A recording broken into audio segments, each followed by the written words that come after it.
राजस्थान की राजनीति में कांग्रेस का मुख्य नेता कौन, यानी मुख्य चेहरा कौन, सीएम चेहरा कौन, इस बात को लेकर सवाल उठाए जा रहे हैं। भले ही काफी दिनों बाद चुनाव हो, अभी हाल ही में 2023 के अंत में इलेक्शन हुए थे, अब सबकी नजरें 2028 तक टिकी हुई हैं, लेकिन इस बीच ये सवाल बहुत इंपॉर्टेंट बन जाता है।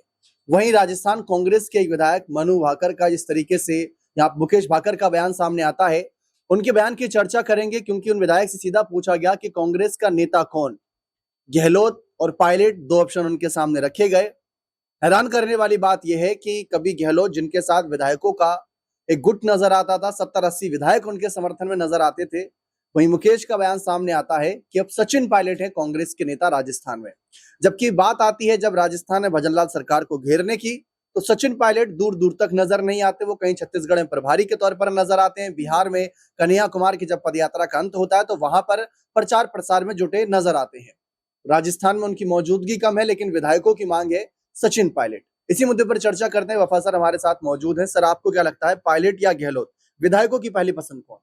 देखिए दीपक भाई, अगर इस पे हम चर्चा करें तो सबसे पहली बात तो यह है कि कहा यह जा रहा था कि गहलोत और पायलट में गुटबाजी खत्म हो गई है, क्योंकि 11 पिछले महीने की 11 तारीख को ये देखा गया था कि राजेश पायलट की पुण्यतिथि पर सचिन पायलट के और अशोक गहलोत जो है एक साथ एक मंच पर दिखाई दिए, और उसके बाद में ये साफ लगने लगा कि शायद अब गुटबाजी खत्म हो गई है। लेकिन जिस तरह से विधायकों के बयान आ रहे हैं, जो गुटबाजी थी, मुझे लग रहा है कि अभी भी वो गुटबाजी है। ये जो विधायक हैं मुकेश भाकर, ये पहले सचिन पायलट गुट के ही नेता थे, तो ऐसे में ये अब दोबारा से कह देना इस बात को और ज्यादा हवा दे रहा है कि जो गुटबाजी थी वो खत्म नहीं हुई है, बल्कि विधायक खेमों में अभी भी जो है वो टकराव है, अभी भी जो वो हैं बटे हुए हैं। यानी कि कहीं ना कहीं अशोक गहलोत के विधायक अलग हैं, सचिन पायलट के विधायक अलग हैं। और बिल्कुल ठीक सवाल आपने उठाया कि आखिर एक तरफ जब भजनलाल शर्मा को हटाने की बात की जाती है, तो अशोक गहलोत जो लगातार प्रयासरत हैं कि कैसे भी सत्ता हासिल की जाए, कैसे भी सत्ता परिवर्तन किया जाए, लगातार वो मजबूत कांग्रेस को कर रहे हैं। लेकिन वहीं सचिन पायलट,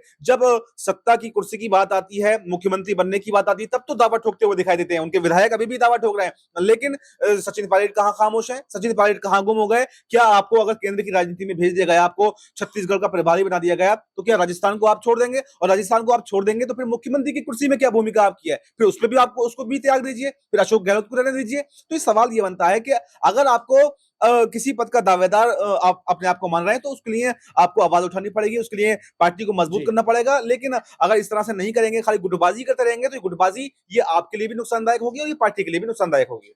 तो विधायक का कहना है सचिन पायलट उनकी पहली पसंद है, लेकिन राजस्थान कांग्रेस के बाकी नेताओं का क्या कहना है, क्योंकि गोविंद सिंह डोटासरा का भी कद लगातार बढ़ता जा रहा है, नेता प्रतिपक्ष टीकाराम जूली का कद भी लगातार बढ़ता जा रहा है। इस बीच सचिन पायलट की मांग जो 2018 के समय थी, 2023 के समय थी, अब वही 2028 के समय अगर रहती है तो क्या माहौल रहेगा। हाल ही में खबर सामने आई थी कि अगर पायलट सीएम चेहरा भी होंगे तो कोई फर्क नहीं पड़ने वाला, वो अपनी टोंक सीट तक हार जाएंगे। ये एक किताब में खुलासा किया था, इसके पहले भी हम रिपोर्ट अपने चैनल के माध्यम से आप सभी को दिखा चुके हैं। फिलहाल देखते हैं आगे कांग्रेस नेताओं के बाकी बयान क्या आते हैं। बने रहे चैनल के साथ। बहुत बहुत शुक्रिया।